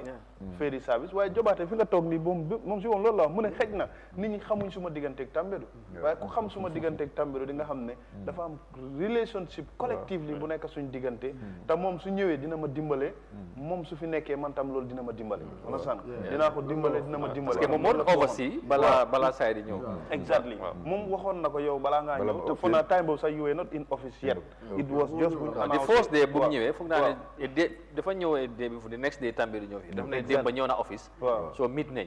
so Friday I think it was on Thursday Friday mu ñëw fi something like that yes lañ doon waxtaan so I think it's something li Gambians yi war a bàyyi xel loolu moom definitely loolu nga daaneel balaa ñëw move on waaw coppite am na si waaye loolu yëpp moom moo ko indi te comme lu mu expliqué foog nit ñi foog ñu apprécier nit ki nu mu mel ak lu mu def kon lu mu wax kuy seetaan foog mu gëm ko ne ak lu Ferry menoon xel yi yëpp weddi ko ba ku faa jaar sax di nga xuloo dégg nga in 3 months ñu delluwaat ko si level bi ñun ñëpp xam nañ li fi jógee gaamu yi fi jógee ak problème yi daan am yooyu yëpp amaatul ifin am nañ sa programme de soo ko dégloo da nga xam ne change na gos loolu yëpp soo gisee njiit bu wàccee boppam déglu ñu si fil bi xam nga dama la ko mu sax dama demoon PIU ma gis ma ànd ak seen commande bi ñu génn ma gis benn just couple nii rek mbubbam mu ngi tilim si gannaaw commissionnaire mu oo ko commissionnaire PIU mu lifinal ko nii faxasal ko yëpp defaral ko bàyyi ko mu dem so kooku foog mu bàyyi xel kooku but munoon bu ko newoon fële oo ko rek lifin si kawam I don't like this kind of dressing because gis nañ ko fii gis naa benn why you dress like this a military or police you should not waaye daf ko defaral nice bi ko am na fu mu wéeru ma xam ne façon leadership yooyu loo bëgg ku nekk si fil bi dina ko def Amadou ba ñëw di jaay nit ñi mbaga rëy man maay njiit bi fii you know lu baax ñi nga bàyyi si fil bi bu ñu yàqee yow la ñu si yow laa ñëw so it's very good gis naa ne doxalin bi am na solo te nit mën na koo gëm ne si moom la because in 3 months mu ceeñ bu ceeñu doon ñun dañ koy wax because ñoo fi doon nekk di wax waaw ba pare ifin si radio programme si sax soo ko xoolee nga am ne coppite am na fa xam nga dama demoon ne police PRO mu ngi mu ngi def liggéey bu baax bëggoon naa département yes seen PRO yi ñu def comme Ferry PRO tam si radio bu ubbee line si nu moo waxee bu ko daf day upset dafa déglu nit ki ba pare nangoo jël lu ko nit ki di wax ba pare ubbeeku wax ak kooku bi koola bi understand bu ko dama dee déglu dat programme so ñaari PRO yi dëgg ñu ngay def seen liggéey so PRO te département bi da am na ko ñoo bi dañ war a wàcc bu ko public relation officer leen wax so nekkul ne sa office bi rek ak ñooñu nga war a jaxaso da nga war a jaxaso ak nit ñi so waaw loolu yëpp nag bu kilifa mi ne noonu mu ngi fa woon ba fan moom itam depuis kii ñëw changes yi ma gis ci programme yi xam naa ne something happen so definitely apprécié nañ quoi waaw soo xoolee quickly maam ñu move on ñu gën a néewle xam-xam ak maqaam ak dayoo ci réew mi ñooy jàll ci Ferry ñëw mi ngi kay séeréer yi nga xam ne ñoom buñ gàddoo seen cere yi bu ñuy ñëw wala ba defee tuuti rek buñ gàddoo seen sow yi gàddu seen sow yi di ñëw Ferry bi oto sarga léegi ñooñu boo amul benn understanding pour wax ak ñoom wala behavior bi because ñun ñii ñëpp sometimes xam nga daf doon tey xel da ngay ñëw ci ferry bi taxaw di xaar téye sa bagage yi nga gis benn jongama bu jógee fa la ñëw si bunta bi rek ñu ubbil ko mu jàll yow nga da ngay mer nga ne lii lan la understand equality bi du doon am yooyu yëpp ay problems la yu nga xam ne most often ñun ñëpp dañ doon ci problème yooyu laa bëgg a ñu taxaw tuuti maam parce que dafay am solo xanaa ñu fàttali war ak ñuy seetaan yéen ngi ñoo bàyyi xel ci programme bi di Good Morning Africa ak suñu gan gi tey di Mr Abdoulaye Tambadou mu nekk general manager bu Gambia Ferry Service moom lañ nekk di waxtaanal doxalin bi ak tolluwaay institution bi bu mu ko jëlee ak léegi daanaka ñetti weer mu ngi ni moom moo jiite béréb boobu te ku waxoon Ferry Service comme maam ni mu ko waxee sànq nga amoon ci beneen gis-gis wala beneen xalaat ndax lu fa doon am ci ferry bi surtout diggante Banjul ak Barra waaye of course du foofu rek ak ci provinces tamit jafe-jafe yi ñu doon dégg ñun toujours nit ñi dañuy doon call te buñ defee programme bi buñ nit ñi callee dañ dee complain so tey buñ demee ba gis ne yokkute wala ci am na exactly tey dafay baax pour ñu wax ndax ñun ak askan bi ñoom ñoo fara boo tax yu leen yitteel rek dafay doon constant si ñun pour ñu wax ak autorités yu mel noonu léegi of course waxtaan nañ fii wax nga ñu li nga bëgg a li nga defagum nit ñi apprécié gis nañ impact bi but in every institution tamit there are challenges ak am neen objectif challenges yi lan la parce que tamit bokk na ci li ñu doon dina jooy mooy ferry yi ni léegi engine problème loolu bokk na ci liñ doon of course di raam liñ doon waxtaane ak remember di former general manager bu benn ferry amoon problème pour mu dog waxoon nañu fii by I think this year July 2023 engine waroon naa ñëw and all that nit ñi di wax engine yi ndax yegsi na parce que after loolu rek la problème ferry bi exactly ferry bi amaat problème fan ngeen toll ci loolu tamit because recently dégg naa yéen a ngi doon maintenance but pour fix engine problème bi ferry tamit su mu transportation mun a am su fekkee jafe-jafe dana du am sax waaye dina wàññeeku bu baax comme ni ñu ko gisee recently waaw lan mooy plan si pour loolu waaw jërëjëf si affaire si question yi engines si boobu moom unfortunately those 6 engines yu ñu jëndee woon Sudekip through is to be supplied by Caterpillar in the US Caterpillar company bi ñoo ko war a supply from America ñu ko contractal with is Sudekip in Dakar ba léegi unfortunately it should have been delivered since July last year July this year July 2023 exactly now is 4-5 months after that but we have now almost not confirmed but almost confirmed indications by next month they should be here those engines waaw fu mu nekk nii that's the latest information that we have so foog nañ ne daal once ñu ñëw nag di xam nga problème bi du engine rek engine la ak fu ñu égalee gaal yi mooy shipyard because gaal da nga ko égal pour hoos body bi scrape peinture mooy noonu la ñu maintenance gaal wante ñun because Kunta Kinte bu mu ñëwee ba léegi 2017 ba léegi musta éeg shipyard loolu dafa tax ba yaram bi dafa bari corrosion bari si bagage si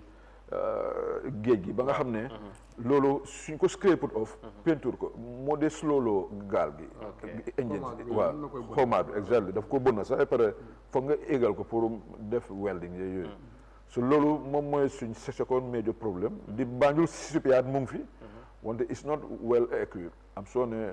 some few months ago dégg ngeen government make announcement ne ñu ngi ko is in the process of privatization di jaay ko to some PPP arrangement with some Spanish partners the process is on but there are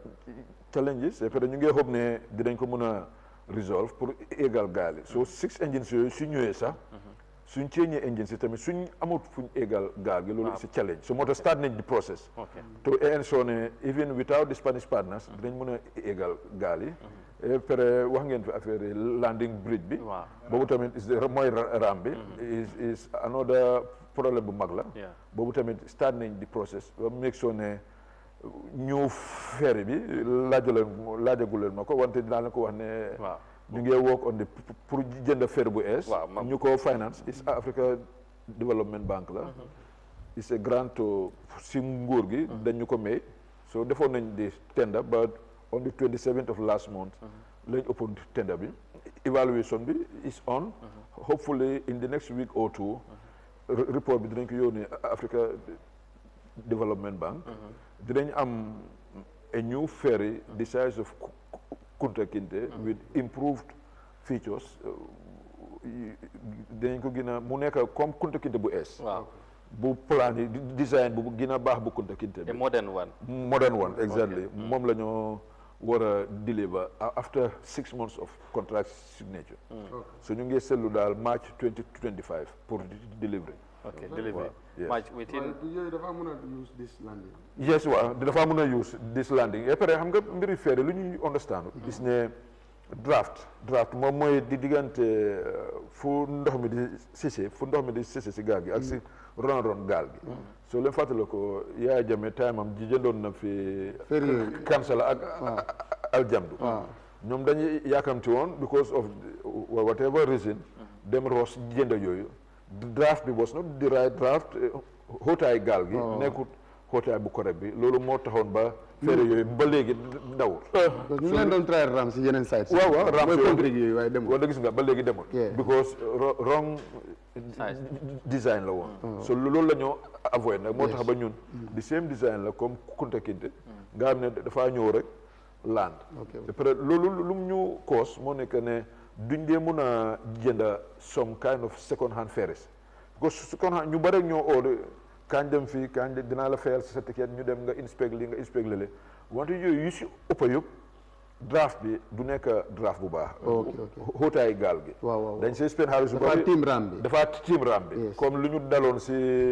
Aljabdu ak Kansala loolu la ñoo avoid mu dal ñu moo tax ba ñu ñoo encourage fu mu nekk ni pour ñu go for second hand ferries yëpp moo tax ñu be careful bugguñ see yàkkamte daal waaw loolu raison la ñi ngi gis tamit yi fi raam yi problème la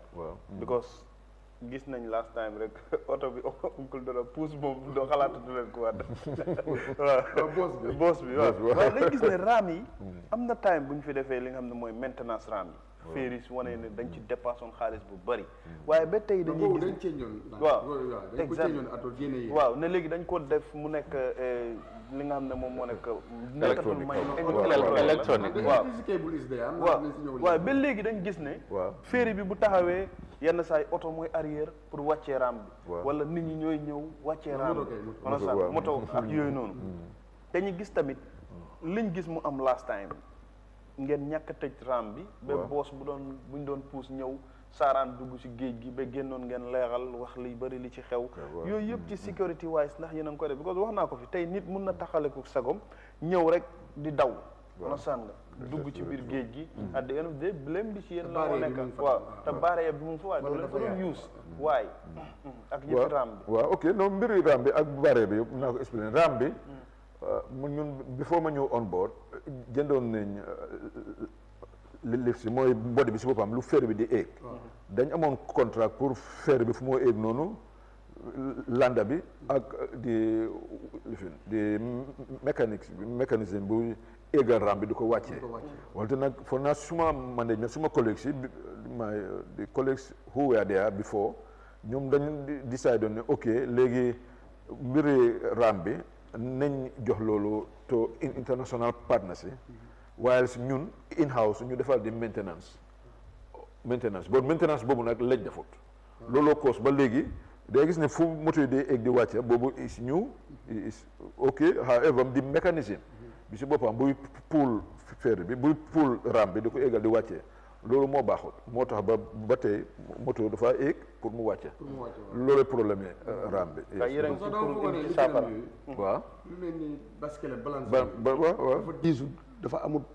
because power bu nga am ak yooyu non am na is the right power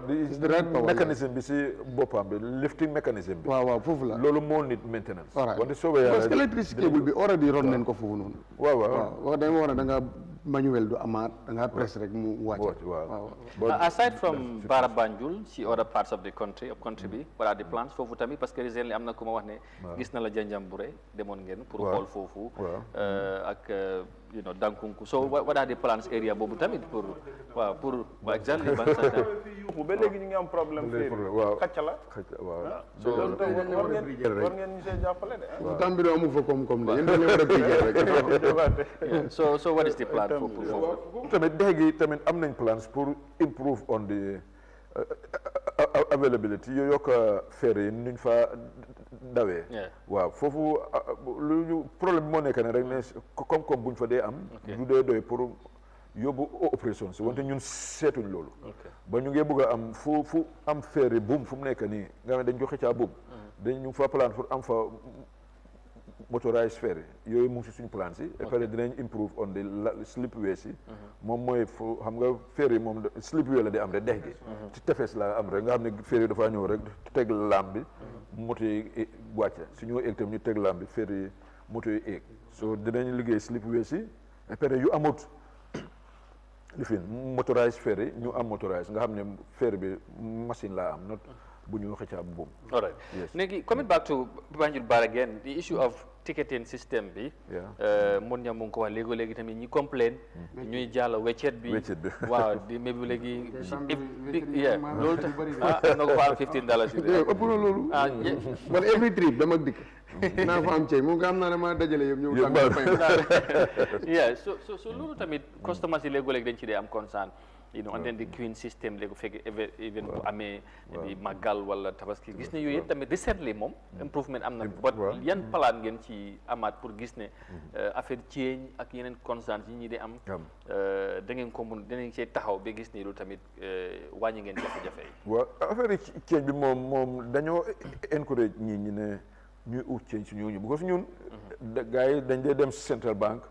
ut fa wéccit wante ñi ñuy cross moo dee bari ba nga xam ne wéccit bi du dee doy boo Banjul ak Baara gars yi dañ dee banque su nekk Baara dañ fa dee bàyyi xaalis pour change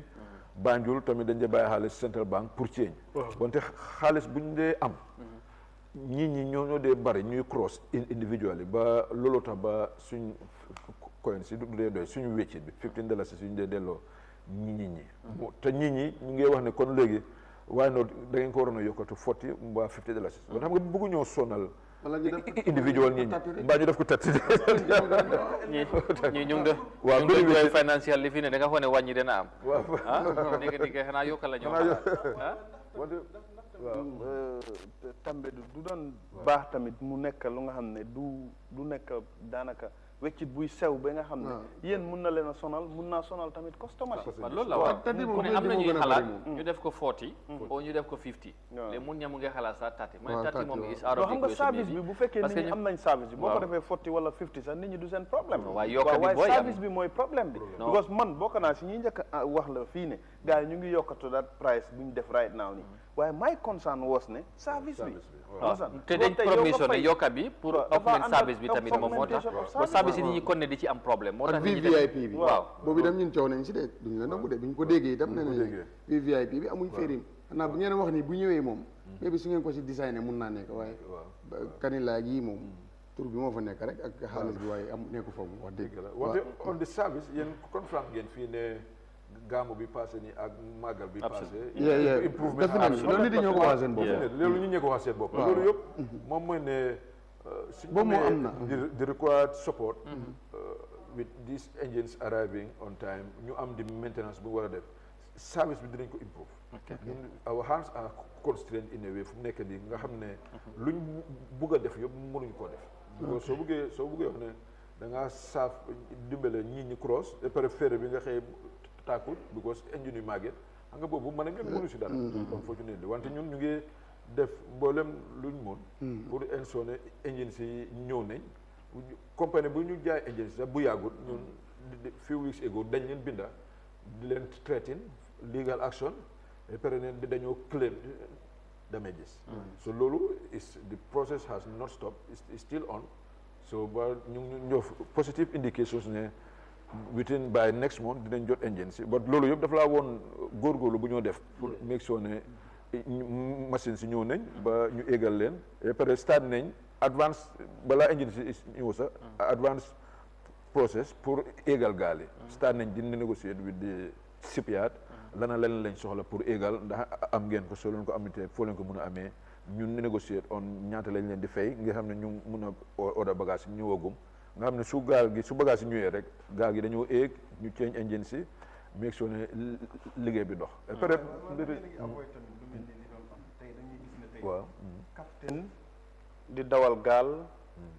yow nekkuloo driver exemple understand nga wala driver nga nekkuloo technicien comme lu xewoon last time ku ferry bi dem ba si biir ingénieur bi moo waroon a ñëw tobatoo mooy li lonk woon noonu waaw ñëwut liggéey si captain bi moo mujj sacrifice wàcca pour doon defar yooyu yëpp tamit ndax because li xew mooy liñ daan gis mooy ok bu fekkee da nga war a dem train director bi ko man dama ko dee joytu si réew mi lu bëri dañuy indi capacity building ne journaliste la caméraman dem understand ñu ne ingénieur lañ war a dem train director dem understand ñu ne captain lañ war a train PR manager dem ndax yooyu tey management like you ak ferry service loolu moo fa nekkoon understand nga because it was visible to an extent incident bi amoon incident bi amoon noonu waaw nekkul fa woon waaye capitaine bi moo wàcc woon ñëw génne mbaal bi dafa jaxasoon ci li fi ne te loolu du liggéeyam yu mel noonu tamit manager ndax yaa ngi koy avoid ba suñ amee engine yu ees wala am ferry bu ees ñu gis li war a xew di xew ba problème yi nga xam ne moom nga fa fekk ñu ko doon dund duñ ko gisaat ci ferry service waaw loolu moom dinañ si comme li ngeen wax nii rek loolu is unfortunate ne xewoon na wante yaakaar naa ne du xewati ñun ñu ngi monitor xam nga staff bi tamit staff moral dafa important loolu liggéeykat bi xam nga lu taxoon mu bàyyi fi liggéey bi dem defi loolu la defoon wante staff nit ñi dañ war a gis seen bopp si liggéey bi tamit loolu is important te loolu definitely soo leen waxtaanee liggéeykat yi individual yi dinañ leen ne ñu ngi gën a gis seen bopp si liggéey bi waxuma ne duñu daan gis seen bopp de wante gën a gis seen bopp si liggéey bi loolu mu ngi am te loolu tamit njiit bi ak ñu topp si ko am loolu dafa important nit ñi dañ lay war a gisee ne yow da nga am intérêt si liggéey bi di doxal lu defal liggéey bi su ko defee di nga mën a forcer sa nit ñi liggéey saroon tamit di liggéey wante yow suñ gisee ne yow amuloo intérêt si liggéey bi xam nga loolu pour nit nga ndëkkee saroon di ko insiste mu liggéey dafa ute nga am training ingénieur waaw soo ñëwee itam kabudu yëpp da nga ko tas waaw mooy teamwork waaw teamwork jërëjëf manager bi moo amul kabudu comme déedéet thank you very much loolu is am na solo xam naa ne is already 10:30 and at this juncture dañuy jël a short commercial break again dugal Mohamed Mbaye ci news review bi right after that ñu ñëw ñu conclude ak manager what is the long-term plans and of course maybe bu fekkee ne bëgg nañ any immediate support from government or GPA yan area lañ bëgg a gars yi dugal seen loxo immediately pour ñu gën a gis more impact ñu tëjee waxtaan bi foofu and hopefully we'll have him back anytime soon ñu continuer waxtaan ak ñoom ci seen liggéey di leen jaajëfal bu baax a baax benn yoon ci safo bi waaye tamit ci kóolute bi ci bàyyi xel bi ngeen di bàyyi xel Eyeafrica TV seen programme bi di Good Morning Africa suba bu nekk juróom-ñeenti waxtu bu jotee ci suba ñu ñëw ñu ànd ak yéen waxtaanee réew mi def taxaw seetlu ci tolluwaay yu ci bari ñuy am mbégte nag dalal ci ay kilifa yu wuute toujours léegi-léegi dafay doon lu am solo next is the news super review so stay tuned, we'll be right back right after this break.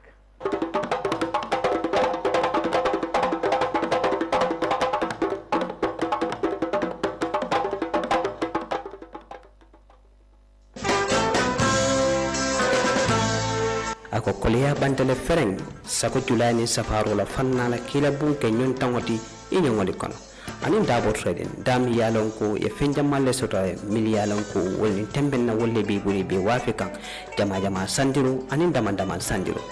ba dabo trading nyon tangol lom julani safaro kono sako e milta julaya ko inate ko jula dabo trading e fengo soto miyan ko nin silin jamani laban silingol miliyalon ko e katra bun kono jiyo man kunu wala dimba man kunu wala asatere bulo fo wati jam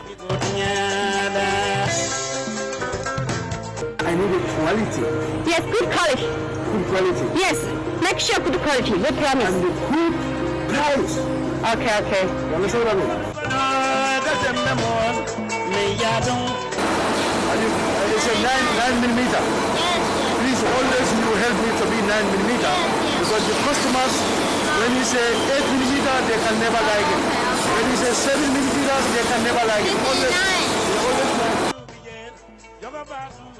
ye wallpaper stole damian ko ila sawo sanka bun kono pentur woto itambita wala sign kata dawo trade sifali siata itabe soniare ye won panelo fana sota damian ko isila bu decorate ila tala nyawo nyanyam kila bun kenyon tawati ya capital dol sota mi yalan ko ise kila corridor to kila bu fana kalam dawo trade imanna woda malade ye fenjamal le sotale miliyalon ko ye be bonde banko e bantala decoration sifa min ka bungu nyandi dabo trading ya sotala e capital sotala miliyalon ko niya ke la bun kono ila bun al halo sa falindi ay ke nyon tangoti mol kono woto dabo trading e bale min to 29 bundung highway la sekunda sabiji ali bundin julola wala le katanyo ya 7204731 wala 5168668 dabo trading itel mu nyon tangote nana julani safarola sako miliyalon ko yetara julaya kono enate ko jula dabo woto daha natal ko leatata.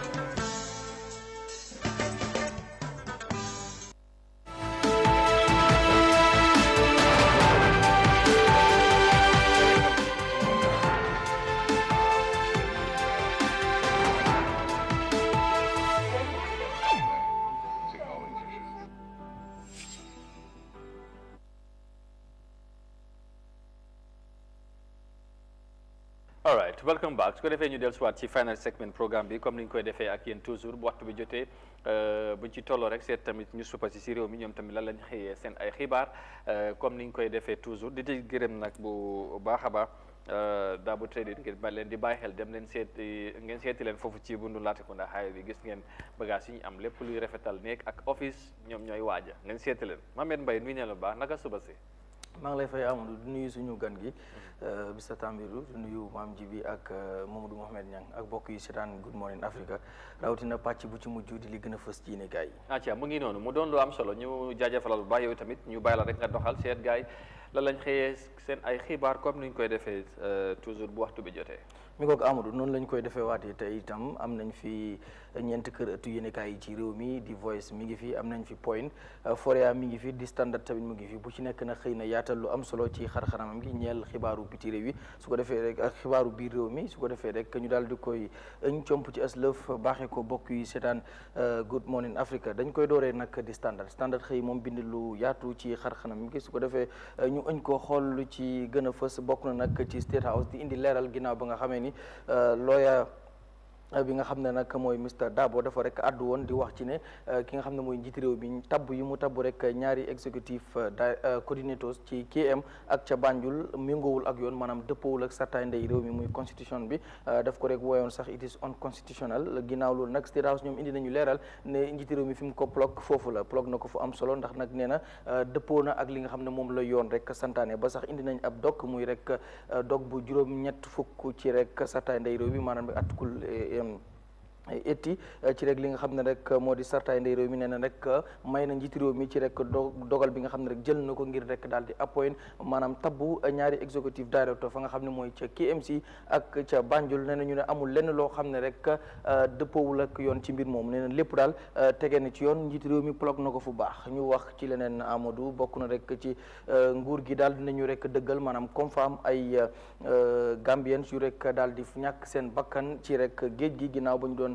wutali nag tugal maanaam rek jaaree ko ci mbëkk mi doon jëm ci rek réewu tugal yi ñoom nag daal dinañ ko confirm ne rek ñàkk nañ seen bakkan am nañu ñàkkee seen bakkan ca Sénégal ca Morocco ca Tunisie ak ci yeneen i barab loolu daal la ki nga xam ne mooy bànqaas nguur gi yor wàllu biir biti réew yi maanaam Ministry of Foreign Affairs ñoo ko dëggal ci rek ab saabal maanaam press release boo xam ne rek génne nañ ko ci daal di koy dëggal ñu wax ci leneen Amadou ki fi nekkoon njiital Brikama Area Council muy rek chairman ba district for Sonko moom nag daal dina addu ginnaaw tekki tekkaaralam gu yàggu waaye nag addu na jëmee nag ca fa nga xam ne moo di ca Brikama di xamle rek ne moom kaka fa wuutu muy rek chairman di Yankuba Dabo na bàyyi wax ju bari ji te nag sëgg ci liggéey bi nee na wax ji amul benn solo teg ci itam nag bëgg a jël lépp def ko rek politique nee na loolu yi du loolu moo tax ñu teg ko fa nañu rek liggéey te bàyyi nag coow li moom nag district for Sonko loolu lay daal di rek wax ñu wax ci leneen ci wàllu nag mbëkk mi muy baaguwee ñi nga xam ne rek ñoo di Gambia Immigration Department na ñoom nag daal dinañu àddu nag ne léegi dàquñu sax di yóbbu yoon ci ñi nga xam ne ñoom ñooy soobu ci wàllu baag wi maanaam ñi nga xam ne ñoo leen di yóbbu muy borom gaal yeeg ñi ci rek daal di aju ndax nag nee na mënuñoo bàyyi askan wi wala sax ndaw ñi di wéy di faatu ñoom ñu ci wéy di rek jëriñu di am xaalis ak moo xam lépp luñ ci mën a jëlee waaye nit ñi di rek di faatu nee nañu nag léegi képp koo xam ne daal jàpp nañ la ci dañ lay rek teg daanu li nga xam ne mooy rey nit te dinañ la yóbbu ci li nga xam ne nag moo di ci attekaay yi ngir rek ñu daal di lay atte Amadou ñu tëj ko ubbi Foria xëy bind lu am solo moom itam ni ki ni ko rek standard defee su ko defee rek ñun tamit ñu daal di koy ëñ xool bu ci njëkk bokk na nag ci ñi loru ci rek démolition bi nga xam ne ñu ngi koy amal muy jëpp barab yi nga xam ne ñu ngi koy toj te ñu nekk ci yoon yi wala ñu jàpp ne fu ñu nekk waree suñu faa rek nekk ñoom nag daal dinañu wax jafe-jafe yu ñu leen rek indil ci bokk na nag ci wàllu koom maanaam rek économique hardship yu ñu nekk rek di dund ginnaaw ba nga xamee ne nag tàmbali nañ loolu ak léegi ñoom nag ñi ngi ñaan ndimbal ak i nag ñu taxaw leen wutal leen place yu ñu rek mën a nekk ñu tëj Foria ubbi point lu am solo moom itam su ko defee rek ñu daal di koy ëñ xool bu ci rek njëkk mu ñuy indil nag ci Ousseynou Bojang moom mi ñu tuumaal ne moo faat ñaari alkaati ci fukki fan ak ñaar ci weeru setumbar ca Sukuta Traffic Light Johnson ba mu soqi ci ñaari alkaati ba ñu faatu kenn ki jële woon ci ay gaañu-gaañu bu ñu yóbbee mbir mi ci yoon nag kenn ci ñi indi seede maanaam rek witness yi daal dinañu dëggal ne kii nga xam ne mooy Ousseynou Bojang ci boppam sax moom nangu na ni moo rek daal di jëf jooju maanaam rek moo faat ñaari alkaati yooyu ñu wax ci leneen ki nga xam ne mooy jëwriñal biti réew yi maanaam Minister of Foreign Affairs daal dinañu ci turam muy rek yeggali njaaleem ci rek ñi nga xam ne ñoo di njabootu ko ñi loru ci rek mbëkk mi maanaam ñi faatu ci géej gi di rek yeggali li nga xam ne mooy njaaluk nguur gi ci rek si njaboot yooyu di leen rek mastaw ci ñàkk bi nga xam ne rek ñàkk nañu ko ñu tëj boobule ubbi voice moom it voice na lu am solo su ko defee Amadou ñu voiceal ko ñuy seetaan bokk na it ak ba tey ci mbirum Ousseynou Bojang ki nga xam ne nag mooy witness bi maanaam seede bi daal dina xam le ne kii di Ousseynou Bojang ci boppam confess na maanaam rek daal dina addul boppam ne rek moom moo faat ñaari alkaati yi maanaam tuuma yu ñu koy teg daal moom nangu na ni dëgg la Amadou. acca mu ngi noonu mu doon lu am solo loolu xam naa duñ ci comment lu bari parce que mu ngi ci kanami yoon ak lu ci munta am Gambien si ñu ngi bàyyi xel topp mbir mi nu moo demee waaye ministre of foreign affairs ñoom xanaa fan lañ nekkoon léegi la ñoo soog a wax ci affaire yi non xam nga nguur nag am nguur doo dégg teel rek ne marta gi damm na faaw nga def sa investigation xool non waaye am dëgg rek nguur mënuloo dégg rek si social media nangam nii dee nañ am na gi rek nga gëm faaw nga def seen investigation xëy na bi ñu defee nag seen investigation ba pare si lañ leen dëggalal ne leen waaw dëgg la Sénégal am na ay Gambien yu dee si Sénégal am na ay Gambien yu dee Morocco ak feneen donc defe naa ne yow lu xew Bakau fii bi ay famille di waaw ngay dégg waaw xam nga nguur du gërgër réacté no nguur dafa am xam nga yow as even journaliste foog naa ne de yow doo gërgër sa dégg benn news si mbaalu jokko yi rek ne man de yéex naa man waaye li nga wax neexut a génne foofu laa bëgg waaw xam nga nguur tamit faaw mu am ay investigué am ay fax waaw li nga wax moom waaw waaw loolu yes because ñoom sax laa waroon am teg the minister was not in town waaye daf ne ma ne they upstill making their maam soo parti yow sa maag bi nekku fa ñu ngi laa bay non but li xew mooy seen yéexi non lii this is very restaurant bi dafa suloo oto dañoo xaar même taanu waaw loolu non jaale moom lii waroon nañ xam nañ ne there was evidence everywhere Gambian si dee nañ si géej bi it was not waxuma la ñu wax leen nangam de mun ngaa am ba statistics nga téye ne nii la nga sooga waaye ne Gambian si dee nañ it was not something lu ñu laam na it was a fact loolu moo am na moom waaye am nga lu tax waaw man foofu laa nekk di waxee am na lu muy doxee waaye gar mi am nga luy problème mooy ne ma ne xoolal ma ne ñun suñu métier bi nii sax mayuñu ñu dem gis ku dee sax ñu bind ne dee na naka faaw mayuñu sax ñun ñu dem fekkee accident gis nit mu dee ñu bind ne dee na faaw ñun ñu dem confirm si moo xam si benn docteur bu ko confirm ba pare moo xam waaye faaw ñu am ay very source boo xam ne moo ñu ko jox waaye nekkuñ mën a gërëm bind si social media lu xam lay ku xam lay confirm ne waaw dañoo mën a teg lu leer comme nguur gi daal fii man support naa leen jërëjëf waaw léegi daal lu ñu war a def mooy nañ fexe nag lan moo tax ndaw ñi di jugee ci réew mi lan moo tax ndaw ñi dem baag wee loolu war nañ ko lijjanti loolu mooy waaw yéen pexe leen ci def ngir saafara ko ndax benn bakkan bu faatu rek mel na ni ñëpp a faatu parce que Gambie ñun ñëpp ñoo bokk ok jërëjëf ñu yendu jàmm am incha allah jërëjëf jaajëf ñu la jaajëfal baax baax ci leeral bi amati na solo waaye waaw daadu doxañ suñu mic bi waaw mic bi dana ñëw léegi incha allah ak maam but anyway lu am solo la pour ñu wax ci mbir mi ñu yóndee condolence but of course I think it should have been earlier man loolu naa ko gisee waaye moom noonu la ko loolu mooy démocratie foog ñu ko nangu ku nekk sa gis-gis acca mu ngi noonu ñu dellusiwaat ci programme bi ñu round up balaa commission bi war a start any moment from now ñu fàttali rek ni suñu gan gi tey ci jotaay bi Mr Abdoulaye Tambidou nekk general manager bu Gambia Ferry Service Mr Tambidou on a final note gannaaw bu ñu la jaajëfale bu baax a baax ci time bi nga ñëw waxtaan ak Gambien si ci liggéey bi ngeen di def ci Ferry Service bi maa ngi ko wax sànq balaa break bi of course jafe-jafe du ñàkk ci li ngeen di def yaa ngi ko wax léegi yet still yéen am ngeen ay constraints ci wàllu finance and but maa ngi ko wax su fekkee ne tey any area bu government war naa ñoo jàppale leen wala GPA as the main body bi nga xamante ne tamit am nañ wàlla bu rëy ci ferry service yan area of intervention ngeen gën a soxla with immediate effect pour gën a mun a taxaw ferry service nit ñi gën see mun a gis seen bopp nit ñi commencé nañ gis seen bopp but there's still room for improvement te loolu la ñuy xaar liggéey bi gën a ñoŋ nit ñi gën a gis seen bopp gën a ñeme diggante Banjul ak Barra ak yeneen areas yi pour ñu lefin waaw last Korité bu ñëw mit président bi bokkoon na ci promise yu mu joxe woon about that ferry service foog naa ne ferry bi concern am la as a head of state moom kay bridge la doon xalaat ak yooyu waaw mu ngi si long term waaw so waaw sax man digg doom bi ak bu yàgg bi bu yàgg bi la xëy na mu indi ko daadu waaw waaw ci immediate intervention ci